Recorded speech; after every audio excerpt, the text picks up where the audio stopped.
ጤና ይስጥልን ውድ የቦርከና ቤተሰቦች እንደምን ሰምታችኋል? ለሰዓቱ የተመራረጡ መረጃዎችን ይዘን ወደ እናንተ ተገኝተናል። በቅድሚያም አበይቶቹን አስተዋውቃችሁ። የፋኖ ኃይሎች በወሎ ቀጠና የአካባቢ ባለስልጣናትን ገድለዋል ተባለ።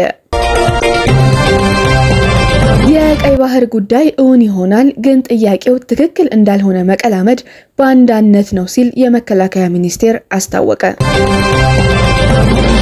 በቡታጅራ ከተማ ግጭት 2 ሰዎች ሲገደሉ ወልቂጤ ከተማ ጥቃት ተፈጽሟል።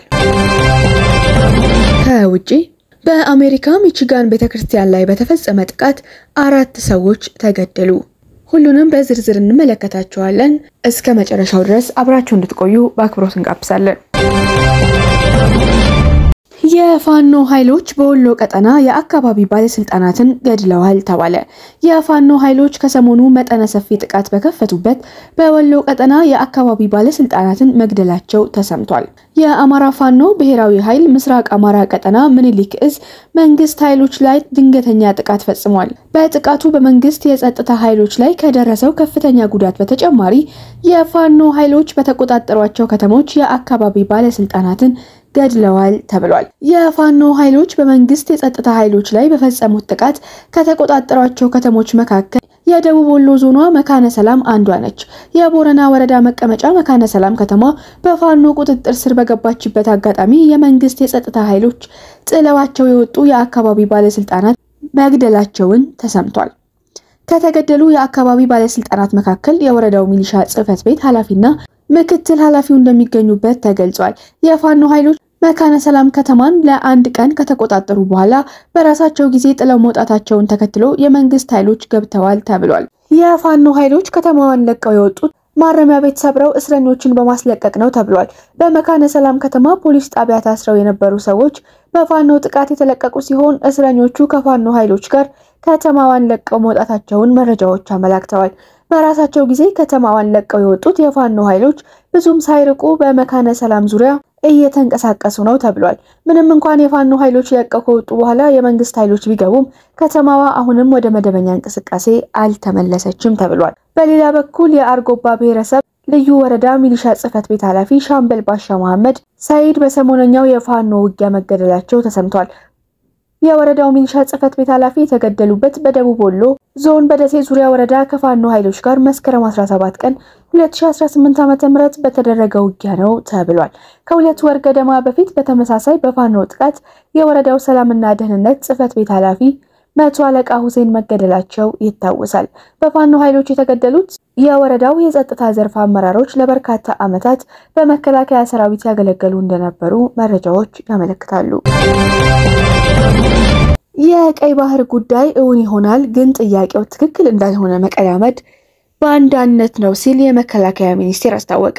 የኢትዮጵያ መከላከያ ሚኒስቴር የቀይ ባህርና አሰብ ጉዳይ እውን ይሆናል ግን ጥያቄው ትክክል እንዳልሆነ ለመቀላመድ መሞከር ባንዳነት ነው ሲል አቋሙን በይፋ አስታውቋል። የቀይ ባህርና የአሰብ ወደብ ጉዳይ ከ3 አስርት ዓመታት በላይ የኢትዮጵያ ህመም ሆኖ የታላቅ ሀገርነቷን ክብር አሳንሷል ያለው መከላከያ ሚኒስቴር የጂኦፖለቲካዊ ብሔራዊ ወሳኝ ጥቅሟን ቀምቷል ሲልም አክሏል። ሚኒስቴር መስሪያ ቤቱ ይህን ያለው መስከረም 17 ቀን 2018 ዓ.ም በማህበራዊ የፌስቡክ ትስስር ገጹ ባጋራው ሰፊ አተታ ያለው መረጃ ነው። ተቋሙ የቀይ ባህርና አሰብን ጉዳይ አስመልክቶ ባወጣው መግለጫ ወደንና ፈቅደን ስለምንሞትላት ኢትዮጵያችን ጠንቅቀን እናውቃለን እስከማለት ደርሷል። የኢትዮጵያን ብሔራዊ ጥቅም ማረጋገጥ የትኛውንም መስዋዕትነት ለመክፈል ለሰከንድ ለማናቅማማው የኢትዮጵያ ወታደሮች የቀይ ባህር ጥያቄ በዓለም አደባባይ በይፋ መጠየቁ በታላቅ የደስታ ስሜት ሞልቶናል ብሏል። የቀይ ባህር ጉዳይ እውን የማይሆንበት ምክንያት እንደሌለ በጽኑ እናምናለን ያለው ሚኒስቴሩ ፖለቲከኞች አይደለንም፣ ይህ ማለት ግን ፖለቲካን አናውቅም ማለት አይደለም ሲልም በመግለጫው አስፍሯል። ስለ ኢትዮጵያ ብሔራዊ ጥቅም መረጋገጥ ወደንና ፈቅደን ስንሰየፍላት አውቀናት እንደሆነ አይጠረጠርም ነው ያለው። አክሎም በመሆኑም የቀይ ባህር ብሎም የአሰብ ወደብ ጥያቄን በየትኛው መነጽር ትክክል እንዳልሆነ ለመቀላመድ መሞከር ከባንዳነት ውጪ አንዳች ውሃ የሚያስነሳ አመክንዮ ሊኖረው አይችልም ሲል አቋሙን በገሃድ አሳውቋል። ባንዳነት ለሀገራችን ብርቅ አይደለም፣ ጥንትም ነበሩ ዛሬም አሉ ሲል ያስታወቀው ተቋሙ ባንዳነትን በበረታ ኃይል በኢትዮጵያ ላይ የሚረባረቡባትና ቅጥረኛ ባንዳዎችን እንደ አሸን የሚፈሉብን ጊዜና ሁኔታን አገናዝበው ነው በማለትም ብርቱ ወቀሳ ሰንዝሯል። ጠቅላይ ሚኒስትር አብይ አህመድ የባህር በር የኢትዮጵያ የህልውና ጉዳይ ነው በሚል ኢትዮጵያ የባህር በር የማግኘት ጽኑ ፍላጎት እንዳላት ካሳወቁ በኋላ ጉዳዩ በተለያዩ መድረኮች ትልቅ መነጋገሪያ አጀንዳ ሆኖ ቀጥሏል። አብይ አህመድ ስልጣን በተቆናጠጡበት ሰሞን ብርቱ ሰላማዊ ግንኙነት ጀምረው የነበሩት ኤርትራና ኢትዮጵያ የኢትዮጵያን የባህር በር ጥያቄውን ተከትሎ ግን ግንኙነታቸው መሻከሩም አልፎ ብርቱ መቆራቆዝ ውስጥ ገብተዋል። በኢትዮጵያ የባህር በር ያስፈልገኛል የሚል ጉዳይ ሲነሳ ኤርትራ በተለይ በማስታወቂያ ሚኒስቴሯ በኩል ኢትዮጵያን በተደጋጋሚ ወንጅላለች። ጠቅላይ ሚኒስትር አብይ አህመድ በቅርቡ ስለ ባህር በር ጉዳይ ባደረጉት ንግግር አሁንም በሰላም በዓለም ሕግ መሰረት ኢትዮጵያን ከዘጋት በርና ድሃ ካስባላት መጠሪያዋ መገላገል አለባት ሲሉ ተደምጠው ነበር። አብይ ይህንን ለማሳካት ውጊያ፣ ግጭት ያስፈልጋል ብለን አናምንም፣ ለዚህም ነው ለ5 ዓመታት ስንለማመጥ የኖር ነው ቢሉም የኤርትራ የማስታወቂያ ሚኒስቴር አቶ የማነ ገብረ መስቀል ግን የብልጽግና መንግስት ሉዓላዊነታችንን ለመጣስ እያኮበኮበ ነው ሲሉ ከሰዋል። ጠቅላይ ሚኒስትር አብይ በየትኛውም መድረክ ከኢትዮጵያ ጋር በሰላማዊ መንገድ ለመነጋገር የሚፈልግ አካል ካለ እጃችን ከምን ጊዜውም በላይ የተዘረጋ ነው ሲሉም ለኤርትራ የድርድር እድል አቅርበው ነበር። ሆኖም ይህ ለኤርትራ አልተዋጠላትም። ኤርትራ ድርድር እንደማትቀበል ካሳወቀች ከሳምንታት በኋላ ሰሞኑን ደግሞ ለንግግር ዝግጁ መሆኗን ገለጸች ተብሎ ነበር። ይሁን እንጂ መልሳ በቀይ ባህር ጉዳይ ለንግግር ዝግጁ ናት አለች መባሉን ስህተት ነው ስትል አስተባብላለች።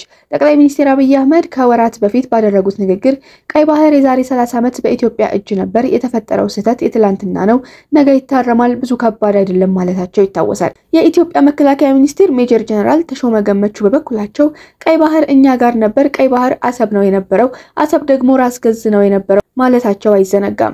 ይህንኑ የጀነራሉንና የአብይን ንግግር በተመለከተ የኤርትራ የማስታወቂያ ሚኒስቴር የማነ ገብረ መስቀል ደግሞ የብልጽግና ሰዎች ወታደራዊ ዛቻ እያደረሱ ነው በሚል ወንጅለዋቸው ነበር። ኢትዮጵያ የባህር በር የሌላት የአፍሪካ ሀገር ስትሆን የባህር በር የማግኘት ፍላጎቷን ማንጸባረቋን ተከትሎ ከቅርብ ጊዜ ወዲህ ኢትዮጵያና ኤርትራ ስለ ቀይ ባህር ጉዳይ ብርቱ ዱላ ቀረሽ ቃላትን እየተወራወሩ ይገኛሉ።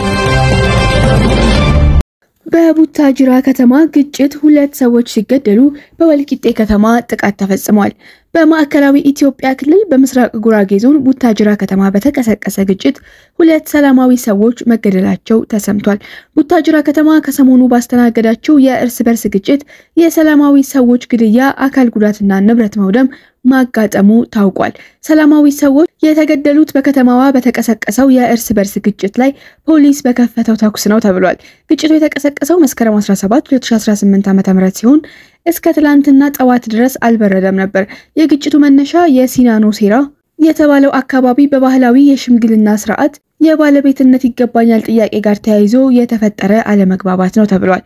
በከተማዋ የተቀሰቀሰውን ህዝባዊ ተቃውሞ ፖሊስ ለማስቆም መንቀሳቀሱን ተከትሎ በወጣቶችና በጸጥታ ኃይሎች መካከል ነው ግጭቱ የተፈጠረው። በግጭቱ የሞቱ ሰዎች ለጊዜው 2 መሆናቸው ቢገለጽም ከፍተኛ ነው የተባለው የአካል ጉዳት መጠኑ በውል አልተገለጸም። በግጭቱ የሰው ህይወት መጥፋቱንና የአካል ጉዳት መድረሱን የቡታጅራ ከተማ አስተዳደር በጉዳዩ ላይ ባወጣው መግለጫ አረጋግጧል። ከተማ አስተዳደሩ ማንንም ሊወክሉ በማይችሉ የተደራጁ ያላቸው አካላት በከተማዋ በተወሰኑ መንደሮች ውስጥ ብጥብጥና ረብሻ ፈጽመዋል ብሏል። ግጭቱ ከትላንት ረፋድ ወዲህ መርገቡ የተገለጸ ቢሆንም አሁንም አካባቢው በውጥረት ላይ እንደሚገኝ ተጠቁሟል። ከግጭቱ መብረድ በኋላ የመንግስት የጸጥታ ኃይሎች ሌሊቱን ወጣቶችን በስፋት እያሰሩ መሆኑን የሚያመለክቱ መረጃዎች ከስፍራው እየወጡ ነው። በሌላ በኩል በጉራጌ ዞን ፖሊስ መምሪያ ላይ በተፈጸመ ጥቃት 2 ፖሊሶች ሲገደሉ በአንድ አባል ላይ ጉዳት መድረሱ ተሰምቷል። መስከረም 15 ቀን 2018 ዓ.ም በወልቂጤ ከተማ በሚገኘው በዞኑ ፖሊስ መምሪያ ላይ የመከላከያ ሰራዊት ዩኒፎርም የለበሱ ናቸው ተባሉ አካላት ጥቃት መፈጸማቸውን የዞኑ ሰላምና ጸጥታ መምሪያ ባወጣው መግለጫ አስታውቋል። ጥቃቱን የፈጸሙት የመከላከያ ሰራዊት ዩኒፎርምን በመልበስና የሰራዊት አባል መስለው በዞኑ ፖሊስ መምሪያ ቅጥር ግቢ ውስጥ ዘልቆ በመግባት ነው ተብሏል። በመከላከያ ዩኒፎርም ተመሳስለው ወደ ፖሊስ መምሪያ ግቢ የገቡት አካላት በከፈቱት ተኩስ 2 የፖሊስ አባላት ሲገደሉ 1 መቁሰሉን መምሪያው አረጋግጧል። የዞኑ አስተዳደር በመግለጫው ጥቃቱን ይህ ድርጊት እጅግ አሳዛኝ በመንግስትና በህዝብ ላይ የተቃጣ ነው ብሎታል። የዞኑ ሰላምና ጸጥታ መምሪያ የጥቃቱን ፈጻሚዎች ጽንፈኞች ሲል የገለጻቸው ሲሆን እነዚህን ኃይሎች በለውጥ አደናቃፊነት ወንጅሏቸዋል። መንግስት የጀመረው ለውጥ የማይዋጥላቸው ጥቂት ግጭት ናፋቂዎች ሂደቱን ለማደናቀፍ የተለያዩ የግድያና የዘረፋ ወንጀሎችን ሲፈጽሙ ቆይተዋል። እየፈጸሙም ይገኛሉ ብሏል። ጽንፈኞች የተባሉት ኃይሎች መንግስት ለህዝቦች አብሮነት፣ ወንድማማችነት እንዲሁም ለዜጎች ሰላምና ደህንነት ብልጽግና ካለው አስተሳሰብና ባህሪ በመነሳት ለሰላም ሰንኮፍ የሆኑትን ጉዳዮች በጥራት ምላሽ ለመስጠት የጀመረውን ጥረት አደናቃፊዎች ናቸው ተብሏል። በመጨረሻም የውጭ ዜና። በአሜሪካ ሚቺጋን ቤተክርስቲያን ላይ በተፈጸመ ጥቃት 4 ሰዎች ተገደሉ። በአሜሪካ ሚቺጋን ግዛት በምትገኝ ቤተክርስቲያን አንድ ታጣቂ ተኩስ በመክፈትና በህንጻው ላይ እሳት በመለኮስ በፈጸመው ጥቃት ቢያንስ 4 ሰዎች መገደላቸው ተሰምቷል። በግራንድ ብላንክ ከተማ በምትገኝ ሞርሞን ቤተክርስቲያን ላይ ጥቃቱ የተፈጸመው በመቶዎች የሚቆጠሩ ምዕመናን የእሁድ አምልኮ ስነ ስርዓትን እየታደሙ በነበረበት ወቅት ነው። ተጠርጣሪው በሚቺጋን በርተን ነዋሪ የሆነው የ40 ዓመቱ ቶማስ ጃኮብ ሳንፎርድ እንደሆነ የተገለጸ ሲሆን ጥቃቱ ከተፈጸመ በኋላ በቤተክርስቲያኗ የመኪና ማቆሚያ ስፍራ በፖሊስ በተተኮሰበት ጥይት ተገድሏል። ባለስልጣናት የታሰበበት የጥቃት ድርጊት ያሉት ክስተት ላይ ምርመራ እያደረጉ ሲሆን የጥቃቱ ዓላማ እስካሁን ግልጽ አይደለም። የግራንድ ብላንክ ታውንሺፕ ፖሊስ አዛዥ ዊሊያን ሪም በእሁድ ዕለታዊ ጋዜጣዊ መግለጫ ላይ እንደተናገሩት 2 ግለሰቦች የተተኮሰባቸው ጥይት ባደረሰባቸው ጉዳት ምክንያት ህይወታቸው አልፏል። በኋላ ላይም 2 ሰዎች ሞተው መገኘታቸውንና ሌሎች ቁጥራቸው ያልታወቁ ሰዎች ደግሞ ጉዳት እንደደረሰባቸው አዛዡ ገልጸዋል። ሪን እንዳሉት እሁድ ዕለት ከሰዓት 9 ሰዓት ከ25 ደቂቃ ላይ ታጣቂው በተሽከርካሪ ላይ ሆኖ ወደ ህንጻው ሲገባ በመቶዎች የሚቆጠሩ ሰዎች በቤተክርስቲያኗ ውስጥ በአምልኮ ስነ ስርዓት ላይ ነበሩ። ጥቃት አድራሹ ተኩስ በመክፈት በቤተክርስቲያኗ ውስጥ በነበሩ ግለሰቦች ላይ የተኩስ ሩምታ መክፈቱን አዛዡ ተናግረዋል። ፖሊስ ወዲያውኑ ምላሽ ሰጥቶታል ያሉት አዛዡ ፖሊሶች ግን ከግለሰቡ ጋር የተኩስ ልውውጥ ማድረጋቸውንና በተደረገው የተኩስ ልውውጥ ግለሰቡ መገደሉን ገልጸዋል። ሳንፎርድ የተገደለው ተኩስ በከፈተ በ8 ደቂቃዎች ውስጥ ነው። እሳቱ መቼ የትና እንዴት ተጀመረ ለመለየት እየሞከርን ነው ብለዋል አዛዡ። ሆኖም ተጠርጣሪው እሳቱን ለማስነሳት ተቀጣጣይ ፈሳሽ ምናልባትም ጋዝ ሳይጠቀም እንዳልቀረ ባለስልጣናት ገልጸዋል። ውድ ቤተሰቦቻችን ለሰዓቱ የመረጥንላችሁ መረጃዎች እነዚህ መስሎ ነበር። አዳዲስ መረጃዎች እንዲደርሷችሁ ቻናላችንን ላይክ፣ ሼር፣ ሰብስክራይብ በማድረግ ቤተሰብ እንዲሆኑን እንጋብዛለን።